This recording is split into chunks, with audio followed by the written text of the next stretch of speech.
எல்லாருக்கும் வணக்கம். நம்ம இன்னைக்கு எதை பத்தி பார்க்க போறோம்னா குபேர லட்சுமியோட குடுவை பத்தி தான் இன்னைக்கு நம்ம பார்க்க போறோம். அதாவது இந்த குடுவையில பாத்தீங்கன்னா, இந்த குடுவைக்கு நீங்க பாத்தீங்கன்னா தனியா பூஜை பண்ணணும், மந்திரம் பண்ணணும், எதுவுமே அவசியம் கிடையாது. இதுக்கு நாங்க இந்த குடுவையை நாங்க ரெடி பண்ணி அதுக்கான எந்திரம், அந்த குடுவைக்குள்ள வைக்கிற 2 எந்திரத்தை நாங்க ரெடி பண்ணி கொடுப்போம். அதுக்குண்டான பூஜை எல்லாமே நாங்களே சொல்லிடுவோம் உங்ககிட்ட. எந்திரத்தை மட்டும் நீங்க வாங்கிட்டு போயிட்டு நாங்க சொல்ற மாதிரி நீங்க வச்சுட்டா போதும்.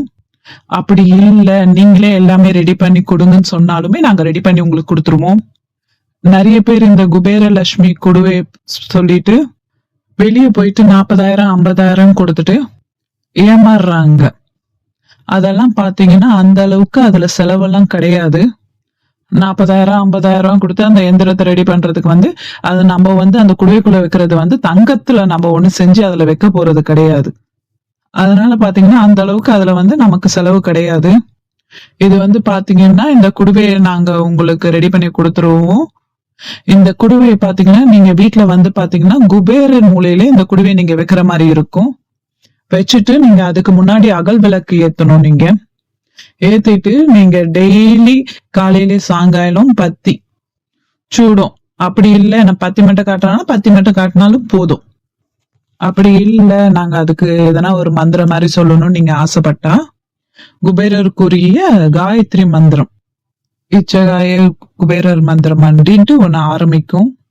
அந்த மந்திரத்தை பாத்தீங்கன்னா நீங்க டெய்லி உங்களால முடிஞ்ச அளவுக்கு ஒரு 11 முறை சொன்னா மட்டும் போதும். அப்படி இல்ல 21 முறை அப்படின்னு நீங்க சொன்னாலும் மட்டும் போதும். அந்த குடும்பம் முன்னாடி நீங்க டெய்லி சொல்ற மாதிரி இருக்கும். அப்படி நீங்க சொல்லிட்டு நல்லபடியா இருக்கும் உங்களுக்கு. வியாழக்கிழமை மட்டும் பாத்தீங்கன்னா நீங்க என்ன பண்றீங்கன்னா, இப்போ நீங்க முதல் நாள் ஆரம்பிக்கிறீங்க, அது வியாழக்கிழமை ஆரம்பிக்கிறீங்கன்னா வியாழக்கிழமை வச்சு பண்ணலாம். நீங்க வியாழக்கிழமை தான் பாத்தீங்கன்னா குபேரருக்கு உகந்த நாள். அந்த வியாழக்கிழமை பாத்தீங்கன்னா நீங்க பாத்தீங்கன்னா குபேரருக்கு அவுள் பொரிக்கடல்ல வெத்தலை பாக்கு அப்படியெல்லாம் வச்சு நீங்க பண்ணலாம். பழம் வச்சுட்டு தேங்காய் உடைச்சிட்டு ஒரு சின்ன கிண்ணத்துல குபேரருக்கு பிடிச்ச மாதிரி ஊறுக்காவை கொஞ்சம் வச்சு நீங்க பூஜை பண்ற மாதிரி இருக்கும். ஏதோ ஒரு ஊறுக்காய் நீங்க சப்போஸ் உங்களுக்கு வீட்டுல செய்ய முடியலனாலும் கடையில வாங்கியாச்சு ஒரு சின்ன கிண்ணத்துல வச்சு நீங்க பூஜை பண்ண ஆரம்பிச்சிடலாம். நீங்க ஆரம்பிச்சுக்கலாம். நீங்க இது குபேரருக்கு பாத்தீங்கன்னா வியாழக்கிழமை நீங்க பூஜை ஆரம்பிக்கிறீங்கன்னா எப்பவுமே பாத்தீங்கன்னா 5 to 7 மணிக்குள்ள அந்த குபேரர் பூஜையை நீங்க முடிக்கிற மாதிரி இருக்கணும்.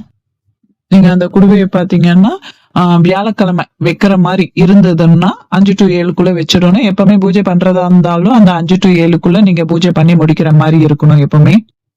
இந்த குடுவைக்கு பாத்தீங்கன்னா மந்திரம் கிடையாது. அதுக்குள்ள எந்திரம் வச்சு நாங்க இது மயிலாம் வச்சு நாங்களே உங்களுக்கு ரெடி பண்ணி நாங்களே இதுல கொடுத்துருவோம். அது போக நீங்க எதனா மந்திரம் சொல்லணும்னு நீங்க ஆசைப்பட்டீங்கன்னா நான் பாத்தீங்கன்னா உங்களுக்கு இந்த வீடியோல உங்களுக்கு நான் அந்த மாதிரி மந்திரத்தை கொடுக்குறேன். நானு குபேரருக்கு உண்டான காயத்ரி மந்திரம் மட்டும் நீங்க பண்ணுங்க.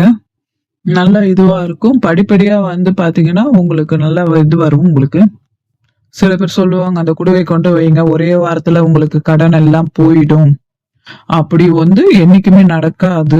யாராலும் சரி பண்ணவும் முடியாது. எப்படின்னு பாத்தீங்கன்னா இப்ப பாத்தீங்கன்னா படிப்படியா தான் நடக்கும். இப்ப இந்த மாசத்துல ஒரு 10,000 ரூபாய் வருதுன்னா அடுத்த மாசம் கூட ஒரு 5,000 ரூபாய் எக்ஸ்ட்ரா வரும். அப்படிதான் படிப்படியா வருமே தவிர எடுத்து வச்ச உடனே இவ்வளவு இது இருக்குது நம்மளுக்கு கடன் அடைஞ்சிரும் அப்படின்னா அது நடக்காது. உங்களுக்கு தேவைப்படுறவங்க என்னை தொடர்பு கொண்டு பேசுங்க. நன்றி, வணக்கம்.